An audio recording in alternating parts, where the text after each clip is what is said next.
Bom dia, pessoal. Vamos para a nossa primeira leitura do dia, Eclesiásticos 3, do 1 ao 18.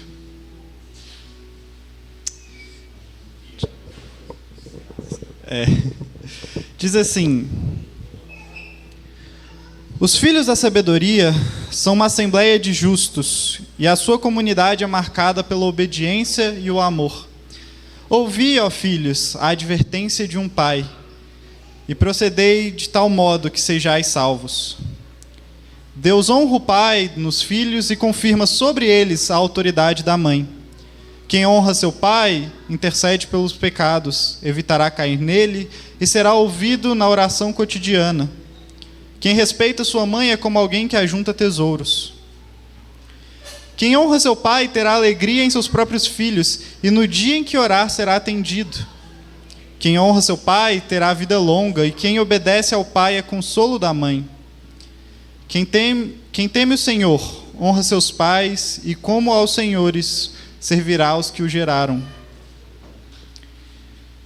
Com obras e palavras honra teu pai, para que dele venha sobre ti a bênção do pai consolidada a bênção do pai consolida a casa dos filhos, mas a maldição da mãe destrói até os alicerces. Não te glories da injúria sofrida por teu pai, pois não é glória para ti a sua afronta. A glória de cada um vem da honra de seu pai, é uma desonra para o filho a mãe desprezada. Filho, ampara a velhice de teu pai e não lhe causes desgosto enquanto vive.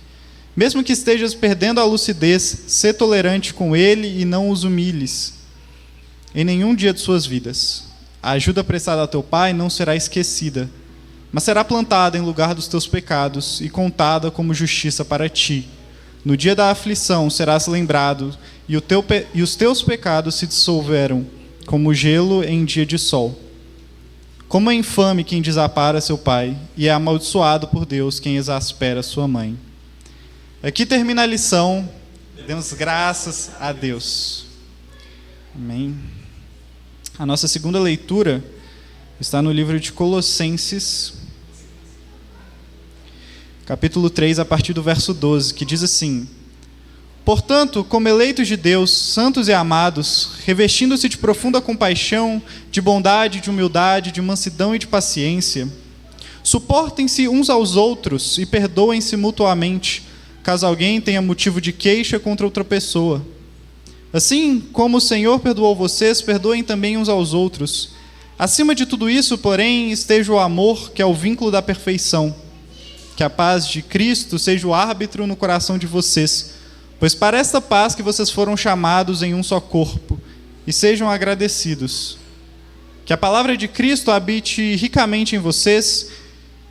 Instruam e aconselhem-se mutuamente em toda sabedoria, louvando a Deus com salmos, hinos e cânticos espirituais, com gratidão no coração. E tudo o que fizerem, seja em palavra, seja em ação, façam em nome do Senhor Jesus, dando por ele graças a Deus Pai. Essa é a palavra do Senhor, demos graças a Deus.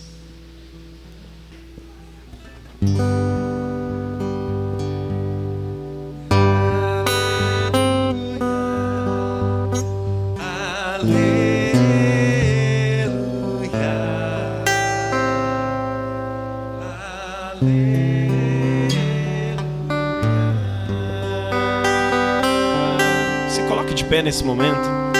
Que a paz que Cristo dá dirija vocês nas suas decisões, pois foi para essa paz que Deus os chamou, a fim de formarem um só corpo, e sejam agradecidos.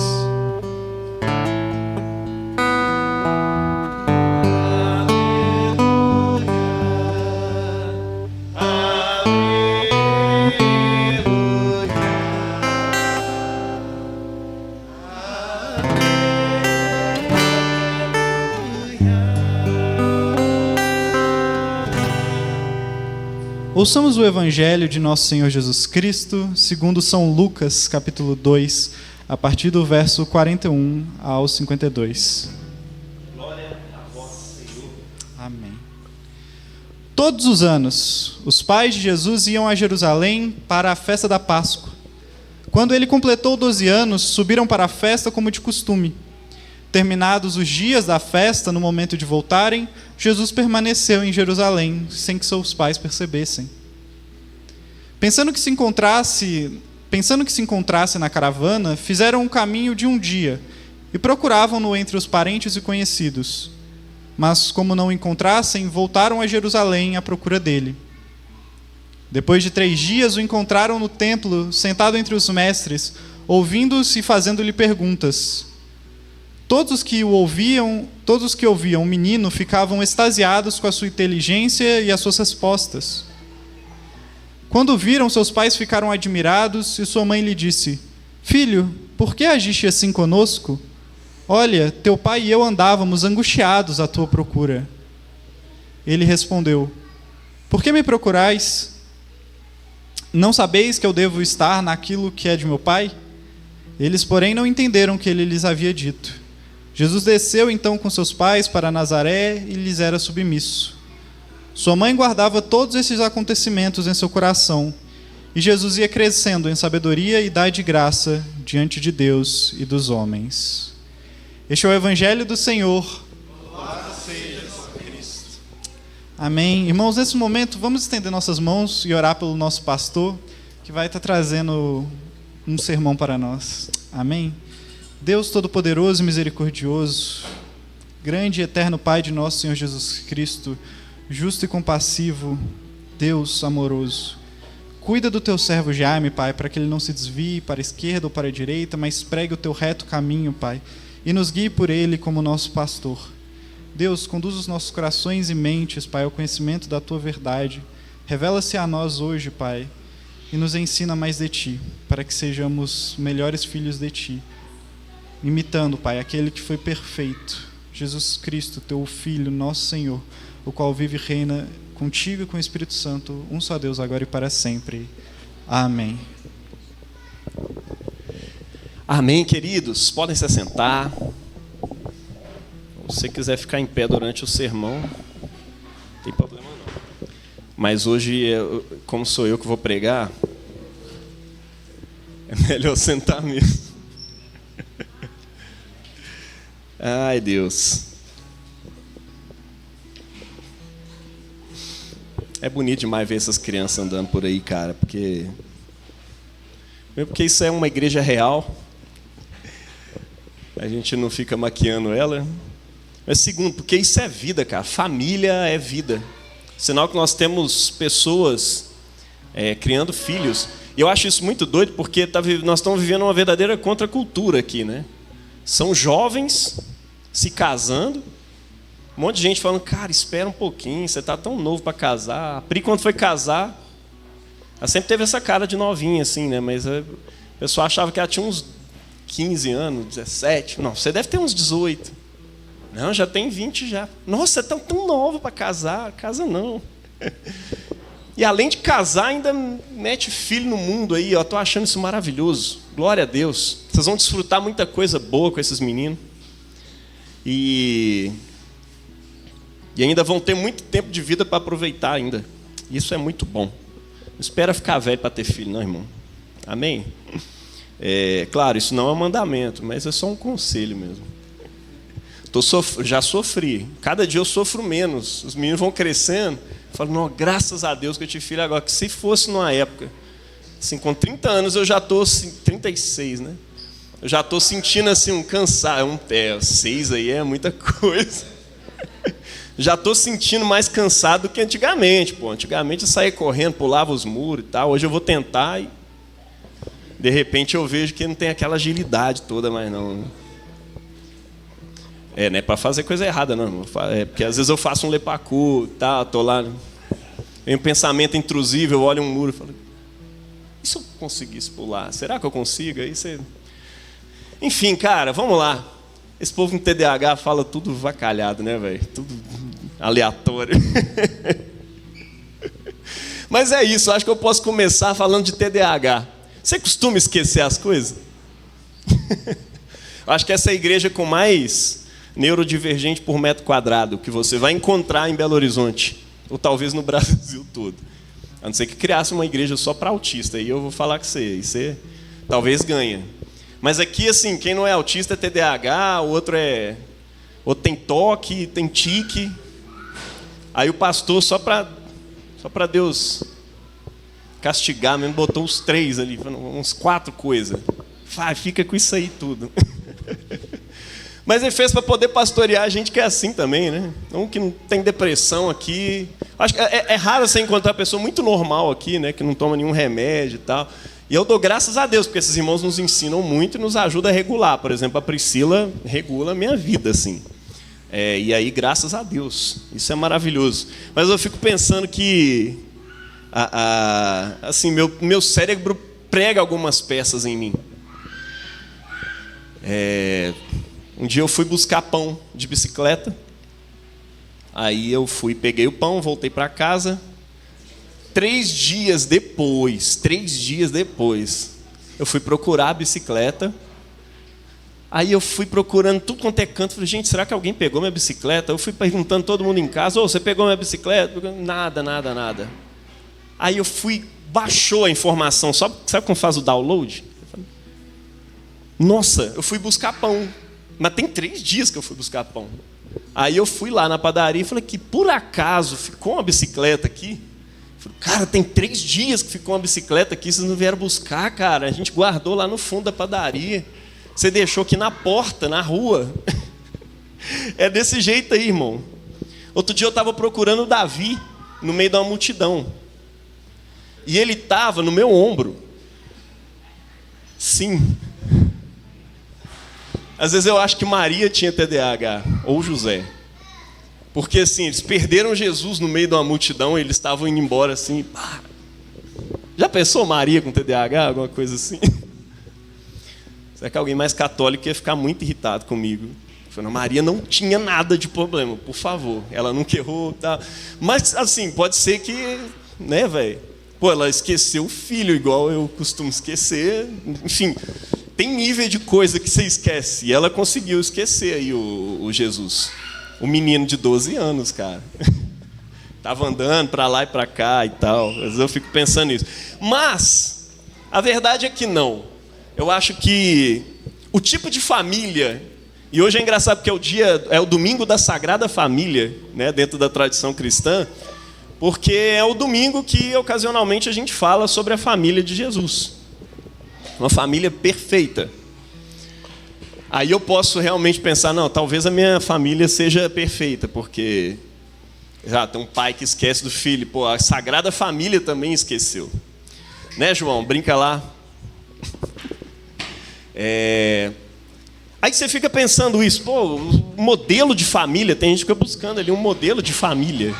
Pô, nós temos que encontrar um modelo de família, ele está ali na Sagrada Família e tal. Mas o tipo de família que você tinha naquele tempo era um pouco diferente das famílias que a gente tem hoje. Hoje eu cresci acostumado com a família estendida, morando sempre longe. Sabe, meus primos, tias, os parentes todos moravam em Itajubá ou Ipatinga. Eram as 2 cidades principais assim que todo mundo morava. E quando vinham visitar a gente, era uma alegria e tal, depois todo mundo ia embora. A gente não ficava se vendo todo dia. A gente não tinha parente tão próximo assim. Mas nesse tempo aqui, era tio, irmão, primo, prima, todo mundo assim, numa caravana, indo todos os anos para Jerusalém para apresentar o sacrifício anual de Páscoa. Então, todo mundo ia junto. E as famílias eram tão unidas, tão agregadas, tão cuidadoras, que o pessoal confiava um no outro. Aí eu fico imaginando, se eu estivesse lá, todo dia eu ia achar que o João está comigo na caravana. E talvez não estivesse. E Maria foi assim, pô, todo ano é assim, esse ano também vai ser assim. Só que Jesus está com 12 anos, sabe 12 anos? Aquela idade assim, que você que é professor já deve ter pensado um monte de coisa aí. 12 anos, velho. Que idade. Mas aí está lá Jesus, normalmente indo junto com os primos, ou com um amigo Lázaro, que é um amigo de infância, né? Todo mundo andando junto ali e tudo mais. Então, assim, ninguém ficava com medo. Maria ia tranquila, José também, talvez conversando lá sobre a carpintaria. Maria falando um monte de coisas lá, talvez com Isabel, sobre as coisas que tinham acontecido há muitos anos atrás, e que ela via acontecendo. Outro dia ressuscitou um passarinho, você acredita? Sei lá. Você já viu essa de Jesus ressuscitando um passarinho? Eu vi isso num filme uma vez. Nada a ver, a Bíblia não fala nada sobre isso, mas vai saber se não, né? Vai que ressuscitou mesmo. E aí, de repente, perguntou: ô Isabel, está com você aí? Não. Vamos estar com Zacarias? Não, tá não. Com João Batista? Não, porque... Aí vai procurando a família inteira, aí todo mundo vira e falou: ó, Maria, eu pensei que estava com você, eu não estava aqui com a gente, está com você. Aí ela falou: não, eu pensei a mesma coisa. E aí, cara, cadê esse menino? Onde está o menino? Aí sai correndo para todo lado, aquele alvoroço todo, e de repente eles voltam. Cara, havia uma segurança tremenda no agregamento familiar, naquelas estradas romanas, mas quando você andava sozinho por ali, era um perigo danado. Era comum assaltos, né? As pessoas assaltavam. E às vezes tinha soldado que ia abusar de você na estrada, pedir você para carregar alguma coisa para eles, ou de alguma forma implicar com você e fazer você pagar pela lei alguma coisa. Tinha muito comerciante, mas assaltante tinha a rodo também. Jesus, de todas as parábolas, tanta coisa que ele poderia ter falado, tem um momento que ele fala de uma coisa muito comum daquele tempo, na parábola do bom samaritano. Ele fala de um assaltante que estava lá, né, na estrada, espreita e pega o tal do samaritano, o judeu lá que estava indo no caminho. E espanca ele e toma todos os bens que ele tinha. Você está entendendo? Era perigoso. Agora imagina Maria, de repente, pensando: meu filho, nessa estrada perigosa, cheia de soldado romano, cheia de assaltante, cobra, leão, bicho andando todo lado, e está ficando de noite. Imagina a preocupação. Uma vez eu cogitei, tinha uns pensamentos intrusivos, aí vem, aí de repente começa até a tremer. Falei: velho, imagina isso acontecer, Deus me livre. E aí vem, cara, Maria pensando: o que deve ter acontecido com Jesus? Pô, Deus me confiou o presente, Ele falou que eu era muito agraciada, que eu ia ser lembrada por todas as gerações como a bem-aventurada, e agora eu deixei meu menino para trás. E aí de repente fica aquela sensação de culpa, junta um monte de coisa. Eu acho incrível isso. E aí de repente, num misto de culpa e de alívio, sabe quando você acha a sua criança? Você fica tão com raiva que você não sabe se bate, se beija, se abraça, se xinga, ou se fala: não, a culpa é minha, me desculpa. Ou fala: não, você não faz isso comigo mais. Maria até escolheu esse caminho, né? Pô, você não faz isso comigo mais, Jesus. Pelo amor de Deus. Faz uma coisa dessa comigo, eu estava aflita. Imagina ela caminha fora ali, sofrendo por causa de Jesus. No meio daquele perigo todo. Quanta coisa não poderia acontecer. E aí, nesse misto de culpa e alívio, ela encontra Jesus e ainda faz uma pequena acusação, né? Por que você fez isso com a gente? Mas Jesus não recebe a culpa. É interessante isso, né? Ele fala assim: olha, porque Maria virou para ela e falou: eu e o seu pai, a gente estava te procurando, estava angustiado procurando você. Aí ele fala: eu e o meu pai estava aqui no templo, né? A gente estava bem aqui. E aí ele fala um negócio com Maria que eu acho bastante interessante. Ele fala: era necessário que eu estivesse na obra do meu pai. Olha que interessante, ele está na obra do seu pai. Essa palavra era necessária, essa expressão era necessário, aparece uma outra vez na Bíblia. Era necessário que eu estivesse cuidando dos negócios do meu pai. Isso remete ao final do Evangelho de Lucas. Eu acho que você tem que ler os evangelhos como um todo, tá? Ao menos uma vez na vida. Eu sei que todo dia a gente lê porções dos evangelhos, né, e medita sobre elas. Mas acho que ao menos uma vez na vida você tem que pegar um evangelho inteiro e ler de uma vez. Hoje em dia eu estou um pouco mais sem paciência, eu ponho um aplicativo para ler para mim. Porque eu quero pegar o quadro geral. O que esses caras têm em mente? E quando você olha para o Evangelho de Lucas, E para os evangelhos todos, de modo geral, eles não colocam certas expressões ali à toa. Eles não usam certas expressões assim, isso aqui parece com o que está escrito lá no final. Se parece é porque ele está realmente querendo dizer alguma coisa.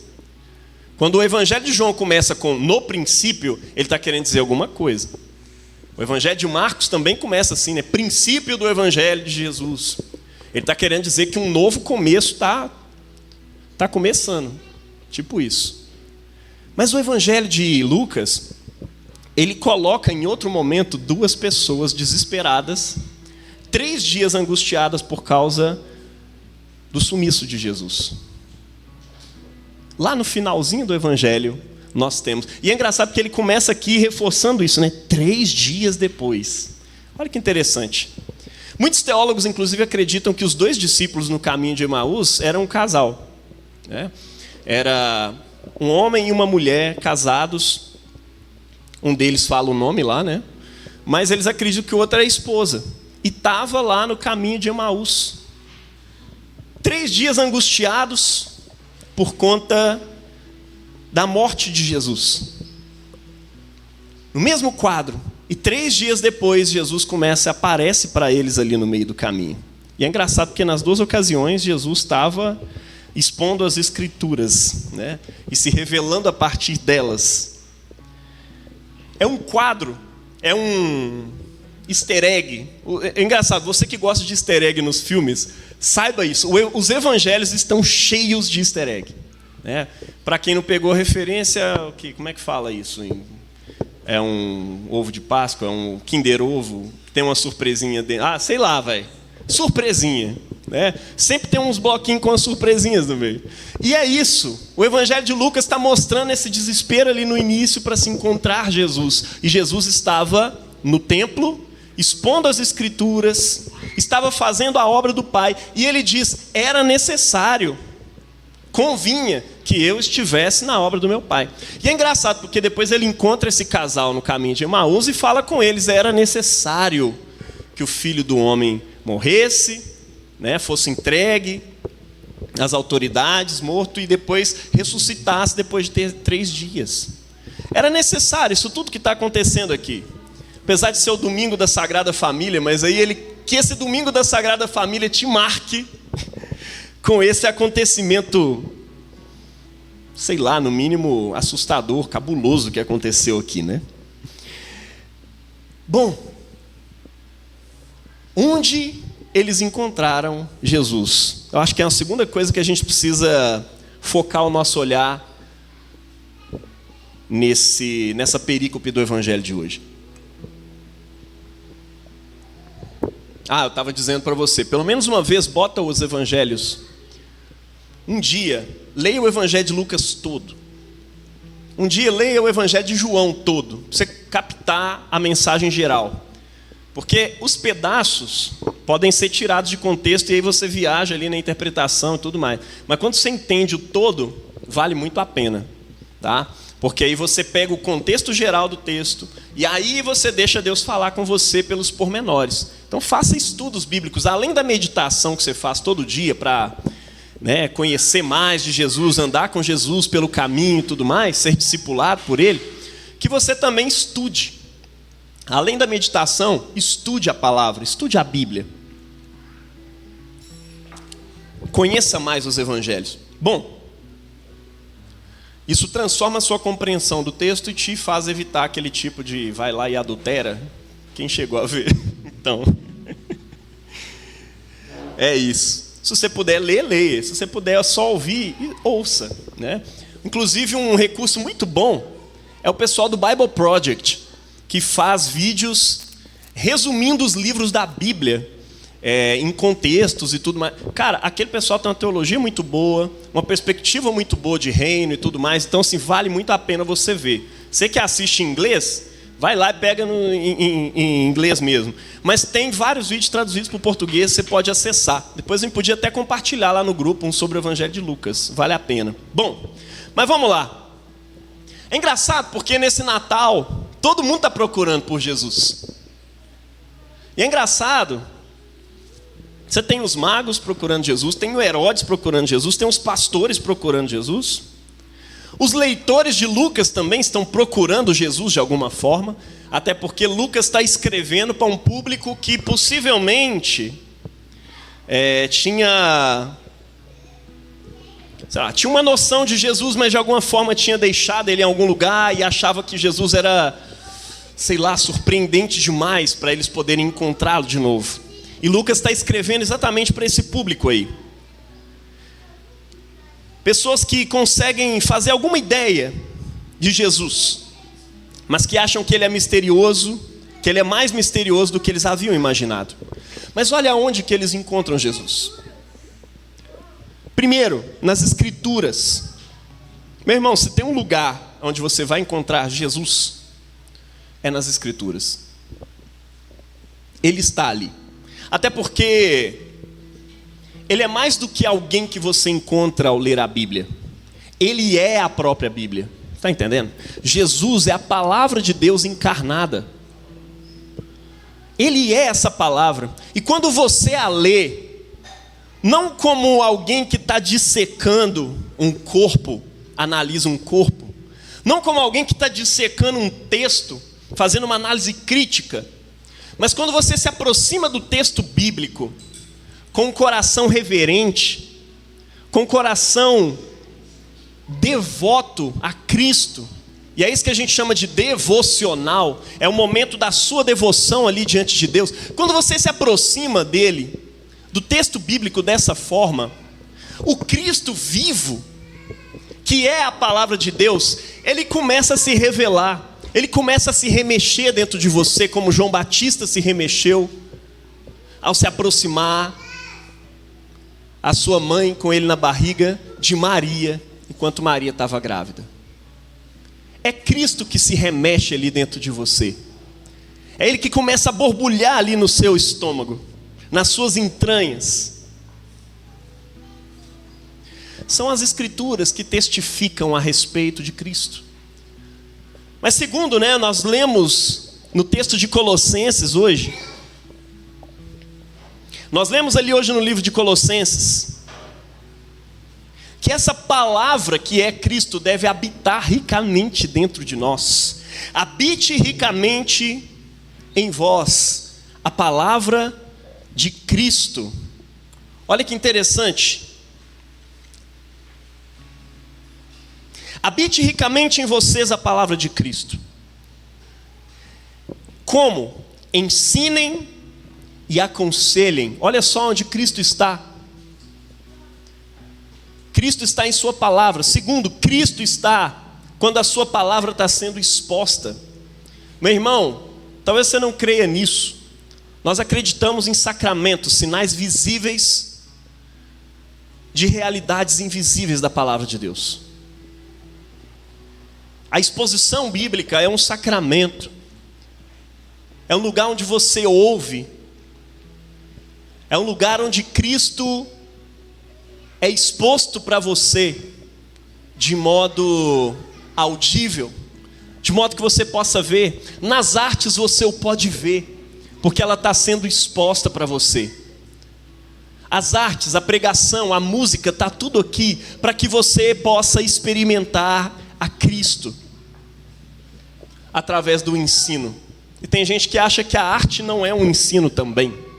À medida que você ouve músicas, à medida que você contempla quadros, chegar aqui nessa igreja e contemplar um Cristo aqui da favela, em cima do Bar Bom Jesus,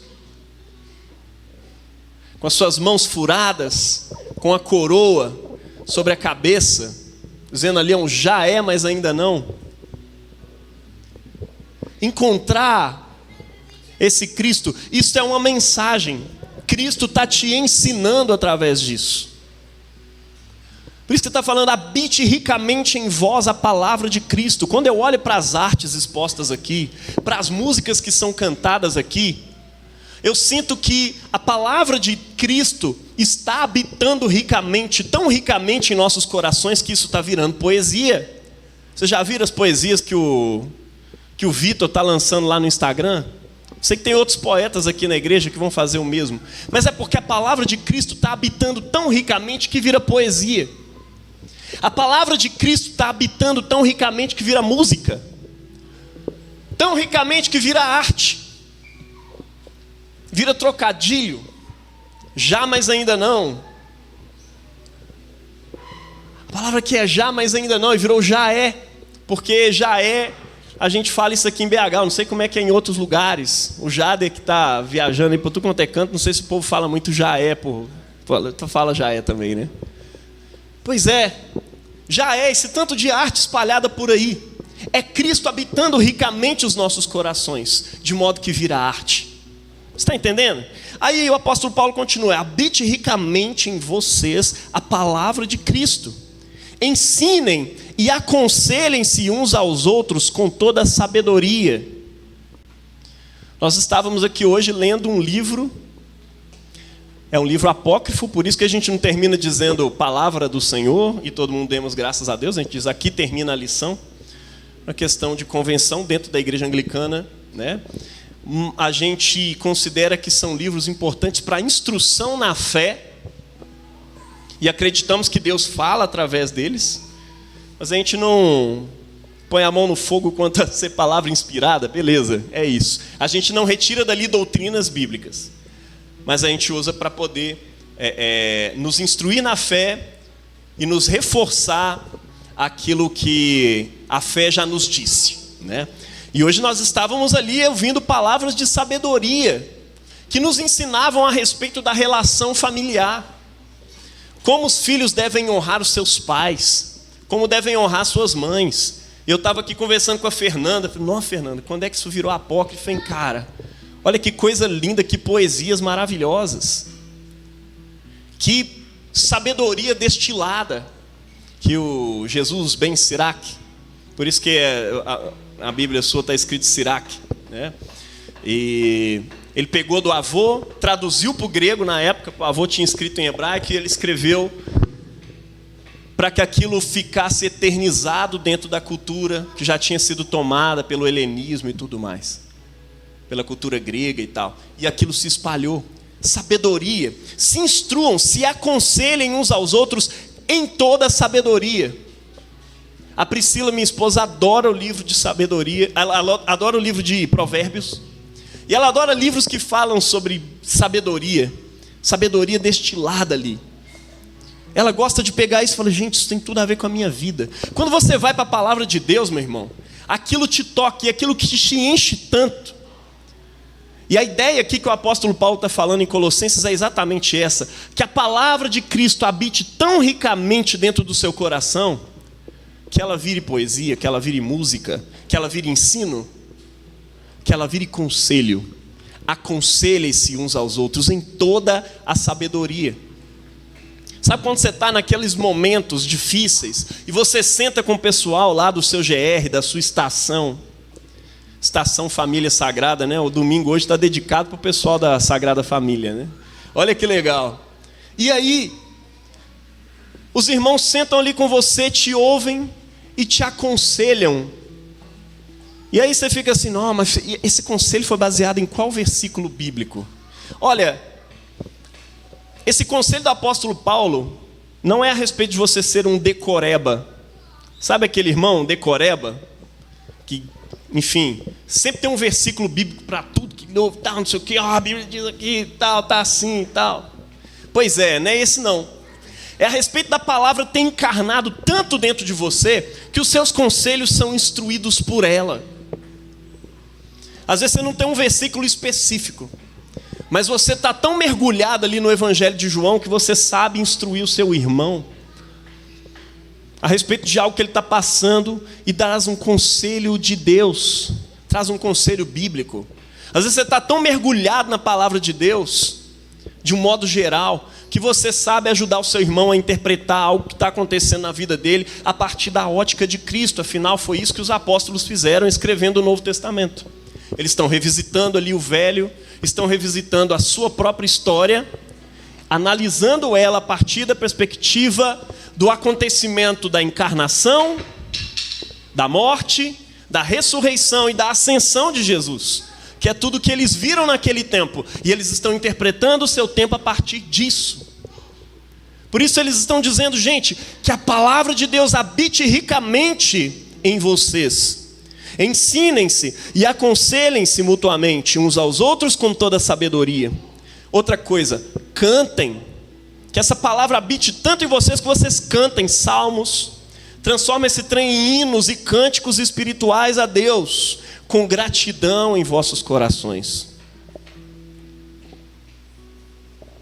E tudo que vocês fizerem, seja em palavra, seja em ação, façam em nome do Senhor Jesus, dando por Ele graças a Deus Pai. É no ensino, é nos conselhos, é nas canções. Deus quer habitar em seu coração e que a partir de você Ele vá para os outros por todas as vias possíveis. Aonde eu encontro Cristo? Você encontra Cristo também na igreja, não se esqueça disso. Cristo, tanto num episódio do casal que o procurava no início do livro e o casal que o procurava no final do livro, ele foi encontrado nas Escrituras, expondo as Escrituras, e o coração dos discípulos no caminho de Emaús ardia enquanto ele expunha as Escrituras. A exposição das Escrituras nos expõe Cristo, e isso faz arder nosso coração. Mas você não pode se esquecer que Cristo está na sua igreja, que a igreja é o corpo de Cristo, e que a sua igreja local é a expressão mais próxima do corpo de Cristo, em que você pode acessar. Ah, você está tirando isso de onde, Jaime? Estou tirando só como exemplo. Lembre-se, vale lembrar, né, que Jesus estava aqui no templo. Ele não estava em outro lugar. Jesus não estava na rua, Jesus não estava no mercado. Jesus estava ali no templo, ensinando, conversando com o pessoal. Por mais problemático que esse templo e os seus ministros costumassem ser, no futuro, inclusive, ele estaria ali a fazer um escarcéu dentro do templo. Ia julgar o templo, porque tem muito problema no templo mesmo. Jesus vai acabar com isso depois. E um dia ele vai acabar com as denominações e templos de igrejas também. Mas até lá, Jesus estava lá. Olha que interessante. Jesus estava ali entre eles, fazendo a obra do Pai. Ele está dizendo, estou fazendo a obra do meu Pai. Como? Por meio do ensino das Escrituras. Isso é a obra de Deus que Jesus estava fazendo ali. Cristo estava se doando aos mestres ali no templo. E provavelmente para todo um público de pessoas que estava ali assistindo ao seu diálogo judaico cheio de perguntas. Os judeus se ensinam mutuamente através de perguntas. Aí você pergunta um trem para o judeu e ele vai te responder com outra pergunta. E aí as perguntas, os questionamentos que movem o mundo. E Jesus estava ali naquele diálogo. Se pensarmos bem, ele já foi encontrado ali, antes no Evangelho de Lucas, literal e misticamente, por meio de Simão, em Ana, em Zacarias. Simeão e Ana seguraram Jesus nas mãos, ali naquele templo. Zacarias entrou no templo e Deus revela a ele que vai nascer ali João Batista. E ele começa a profetizar a respeito da chegada do Messias. De modo místico, Cristo já estava ali habitando as suas palavras enquanto ele recordava as Escrituras. E agora, olha só que interessante, no templo. E agora ele mesmo vai marcar presença e ocupar a casa no templo. Ele adverte os ocupantes do templo lá no seu templo. E ele diz assim, olha, esse templo vai ser destruído, caso ele não cumpra a sua função para a qual Deus o ordenou. Que é que ele seja o quê? Casa de oração para todas as nações. Mas os judeus expulsaram as nações daquela casa para que ela fosse casa dos judeus. E é engraçado porque é exatamente essa referência que Jesus faz quando ele entra ali no templo depois e vira as mesas tudo de cabeça para baixo, joga tudo no chão, quebra o funcionamento de um templo que o próprio Deus mandou construir. Por que Jesus está com coragem para fazer isso? Por que ele está parando o funcionamento de um templo? Eu vou te dizer, meu irmão. Era para isso aqui ser casa de oração. O livro de Marcos está dizendo isso, né? Era para isso aqui ser casa de oração para todas as nações. Mas não está sendo. Virou um comércio Quantas vezes as igrejas hoje não têm se transformado em comércio? E pior, tem sido casa de oração para os crentes. E para os crentes evangélicos. Não habita outros tipos de pessoas. A igreja não tem sido talvez um lugar aconchegante. Sabe aquele tipo de pessoa que você olha e fala, não, o último lugar que essa pessoa vai entrar é numa igreja, mano. Pois é, porque a igreja foi se tornando um lugar onde certos tipos de pessoas não são bem-vindos. Você está entendendo? Era para ser casa de oração para todas as nações esse templo aqui. Já que não está sendo, eu vou destruir esse rolê todo aqui. Ah, mas aí como é que vai ficar o que Deus mandou ser feito aqui? O templo é o lugar de contato entre o céu e a terra. É aqui que Deus se encontra com os homens. E esse mesmo Jesus diz, vocês vão ver os céus abertos e os anjos de Deus subindo e descendo sobre o Filho do Homem. Sim, eu sou o novo ponto de contato entre o céu e a terra. O templo agora vai ser constituído em mim. Eu sou o novo templo. E esse templo aqui está julgado e o juízo virá em logo. Tanto que uns 40 anos depois disso, o imperador Tito, é isso mesmo, né? Entra em Jerusalém, devasta tudo e quebra o templo também, destrói e não fica pedra sobre pedra. Só sobra disso um muro das lamentações que está lá até hoje. Jesus profetizou a respeito disso. Olha, isso aqui não cumpriu sua função, seu papel. E não vai ser reconstruído outro. Tem gente que fica assim, crente ao redor do mundo. Ah, mas eles têm que reconstruir o templo em Jerusalém, porque depois que reconstruir, tal profecia vai começar a fazer sentido, e aí nós vamos para outra e tal, e você fica ali fazendo altos cálculos, enquanto Jesus mesmo disse que é nele que está o novo ponto de contato entre o céu e a terra. Jesus substituiu o templo. O templo agora, esse lugar de encontro entre Deus e a humanidade, está no menino que nasceu. O novo lugar de contato entre Deus e os homens está em Cristo Jesus. E é por isso que ele disse que era para a gente sair pregando a todas as etnias, todas as nações, e batizando essas pessoas, ou seja, enxertando essas pessoas nele. Para quê? Para que se tornem participantes desse templo. A igreja é o corpo de Cristo, meus irmãos. Ou seja, Cristo se coloca no lugar do templo e constrói em si um lugar de união entre o céu e terra. E isso se estende também à sua igreja, o seu corpo místico, na medida em que a igreja está em Cristo. Porque a partir do momento que eu e você estivermos desobedecendo a Cristo, nós não estamos nele e aqui não é mais um lugar de encontro entre o céu e a terra. A partir do momento que isso aqui deixa ser casa de oração para todas as nações, já não é mais o lugar que Cristo substituiu. Já não é mais o templo de Deus. Você está entendendo? Mas até lá, meu irmão, entenda uma coisa. Cristo está na igreja. E é interessante porque o Evangelho de Lucas vai terminar dizendo que os discípulos de Jesus estavam constantemente no templo, louvando a Deus de todo o coração.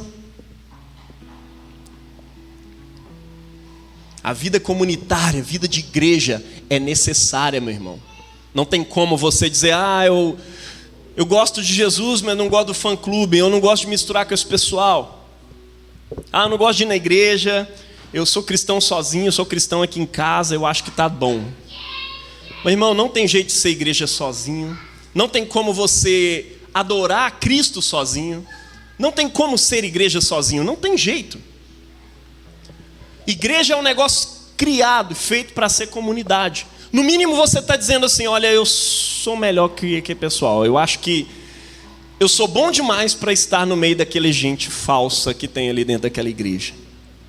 Normalmente é isso que as pessoas fazem, né? A igreja é cheia de gente falsa, cheia de gente chata, não quero me relacionar com esse povo, eu vou sair fora, não dou conta. E aí as pessoas abandonam a igreja, como se elas fossem muito melhores do que todo mundo que está por ali. Meu irmão, não tem jeito. Não vou na igreja, porque eu sou a igreja. Meu irmão, olha, eu acho que você não é a igreja se você não estiver na igreja. Até porque, assim, vocês casados aí, podem até dizer, ó, eu não preciso estar lá presente com a minha esposa, eu sou o marido. Funciona? Quanto tempo? Eu não preciso ir lá na faculdade ser orientado pela minha orientadora. Eu sou o orientando dela. Eu sou um mestrando. Eu sou um doutorando. Vai funcionar? No seu trabalho, eu não preciso ir, eu sou o professor. Tá bom, vai olhar seu contra-cheque no final do mês. Não funciona. Aí você acha que isso vai funcionar para a igreja. É você que é de um partido político, né? Temos irmãos aqui do partido. Eu não preciso estar lá, eu não preciso ir nas reuniões, eu não preciso discutir aquele tanto de trem chato. Eu sou o partido. Tu é o partido. Não vai funcionar assim. E a igreja também não funciona assim. A igreja é o corpo de Cristo nessa terra, meu irmão. De acordo com o apóstolo Paulo, ele é o corpo místico de Cristo. É em mim e em você que Cristo habita aqui nessa terra. Nós somos o lugar. Você é parte do lugar. Tem gente que acha que Jesus habita em mim, eu sou o templo e agora eu vou fundar minha nova igreja. Ou eu vou viver a igreja lá onde eu estiver e tudo mais. Meu irmão, salvo raríssimas das raríssimas exceções, não vai ser assim com você. Você não é um templo inteiro, você é um tijolo. Você é uma pedra, de acordo com o apóstolo Pedro, que edificada uma sobre as outras vai formando um santuário de adoração a Deus. Entenda a perspectiva da sua coletividade. Você é templo na medida em que você é um tijolinho, humildemente, junto com Vitor e outras pessoas problemáticas e falsas aqui nessa igreja, junto com Jaime, junto com André, cara, misericórdia. Pois é junto com todos esses tijolinhos que eu e você somos templo do Espírito Santo. E aí não tem jeito. É humildade para que a gente seja casa de Deus. Se não for assim, não vai rolar. Você é o lugar onde Cristo vai ser encontrado pelas pessoas. E não adianta procurar Jesus fora disso. Ele está nas Escrituras e por isso a fidelidade às Escrituras é um valor central para a Estação Casa. E ele está na igreja. Por isso, igreja, templo, o espaço de adoração é uma coisa central aqui para nós. E a gente tenta fazer esse lugar ficar mais parecido com casa possível e mais acolhedor para todo tipo de gente possível. A gente tenta. Tem gente que chega aqui e acha que está demais, assim, né? Pô, vocês entram lá e tal, aí entra morador de rua, e a gente fica, poxa. Pô, irmão, tudo bem, as portas estão abertas. Tanto para a galera entrar, quanto para você sair. Por quê? Porque não vai ter jeito. Aqui é lugar para todo mundo. Aqui não é lugar para quem vai ficar com nojo das pessoas que estão em volta de você. Igreja foi criado para isso. Amém? Aqui é para ser o lugar de acolhimento. Se você quer andar com Jesus, mas tem problema com a igreja, eu sinto muito. Porque é aí que Jesus se revela. Eles perderam Jesus, mas eles acabaram encontrando no lugar de sempre. A gente fica assim, eu vou encontrar Jesus no extraordinário, eu vou no encontro com Deus, eu vou num congresso ali, eu vou achar Jesus. E aí Jesus estava no lugar de sempre, que ele estava ao longo do evangelho todo. Ele estava lá sendo apresentado, ele estava indo todo ano lá, ele foi encontrado por Ana, por Simeão, lá naquele mesmo lugar. E no lugar de sempre, Maria foi encontrar Jesus. E às vezes na sua vida também, Jesus está no lugar de sempre. Nas velhas escrituras, na velha igreja de sempre, no velho cotidiano. Talvez você está precisando só adequar o seu olhar e parar de sair correndo na frente de Jesus. Encontre Jesus. E encontrar Jesus, e eu quero terminar com isso, encontrar Jesus é sempre algo surpreendente. Jesus nem faz, nem diz a Maria e a José o que eles estavam esperando. Talvez eles esperassem Jesus lá chorando e eles acolhendo Jesus nos seus braços e puxando.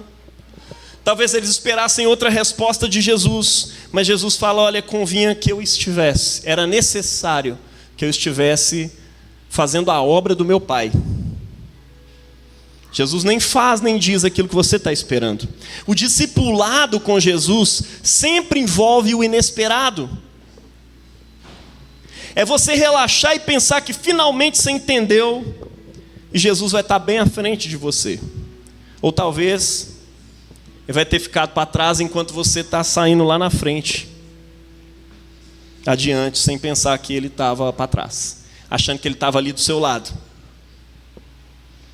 Talvez você se identifique com Maria e José hoje, achando que Jesus é tão familiar.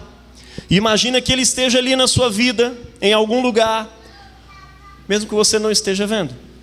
E muitos de nós esquecemos ele na caminhada cotidiana, porque já se tornou tão familiar a oração, já se tornou tão familiar ir para a igreja, já se tornou tão familiar tudo, que você esquece de Jesus e fala: já está aí, cadê Jesus? Mas não estou vendo não, mas está por aí, sabe? Muitas vezes eu e você somos assim, esquecemos Jesus nos recônditos das nossas vidas. Talvez Jesus ficou para trás enquanto você foi e continuou caminhando. Tem muita gente buscando o progresso da igreja, o sucesso da igreja, e ele está lá na frente enquanto Jesus está lá atrás. Nós seguimos, nós conquistamos, nós avançamos, nós conquistamos 1000 almas para Jesus nesse ano. E Jesus, cadê? Mano, está em algum lugar aqui nos sermões, nas palavras. No povo que está convertendo, essa igreja não estaria crescendo se Jesus não estivesse aqui. E aí você chuta 1000 coisas, mas você não vê Jesus ali. E quando você vai ver, Jesus está lá atrás. Jesus ficou para trás, porque ele está fazendo a obra do meu Pai. E era para você estar fazendo a obra do meu Pai junto comigo. Até porque quando você encontra ele, ele te chama para isso. Está dando para entender? Eu costumo perder Jesus direto. E pior, eu acabo esquecendo ele assim nos afazeres litúrgicos, preparando um sermão, uma liturgia. E pasmem, às vezes até executando um culto. Eu perco Jesus, eu esqueço onde que Jesus está. Nas preocupações do dia, num desejo desenfreado por alguma bugiganga que eu acho lá na Amazon. Eu falo: eu preciso disso. E aí você começa a pesquisar e aquilo vira uma obsessão. E você fala: eu preciso, eu quero. Você não consegue nem parar para orar, para pedir a Deus assim, uma direção, ou para encontrar alguma razoabilidade. Na ira, nas tentações, no meu desejo de controle das situações, para que nada dê errado, eu preciso estar no controle sempre. Claro, isso faz parte do meu problema, mas não deixa de ser um pecado, não deixa de ser um erro. Eu quero estar sempre no controle, eu quero ter tudo sob controle para que tudo dê certo. E quando eu perco o controle, eu desespero. E às vezes tudo que eu estou precisando é perder o controle e deixar Jesus controlar as coisas. Mas ao perceber a sua ausência, meu irmão, juntamente comigo, decida-se hoje por buscá-lo na oração, na meditação nas Escrituras, na exposição da palavra nos domingos, nos sacramentos, na meditação, e não desista. Busque-o com todas as suas forças até você encontrar Jesus. Busque-o. Em que recônditos da sua alma ele está escondido? Além disso, ao encontrá-lo, não espere que ele vai te dizer ou fazer aquilo que você espera, aquilo que você está afim. Ele estará ocupado com a obra do Pai. E logo depois do susto, ele vai te convidar para se ocupar da obra do Pai juntamente com ele. Amém? Deus abençoe você na prática desse evangelho. Em nome do Pai, do Filho e do Espírito Santo. Amém. Glória a Deus. Se coloque de pé nesse momento. Vamos orar.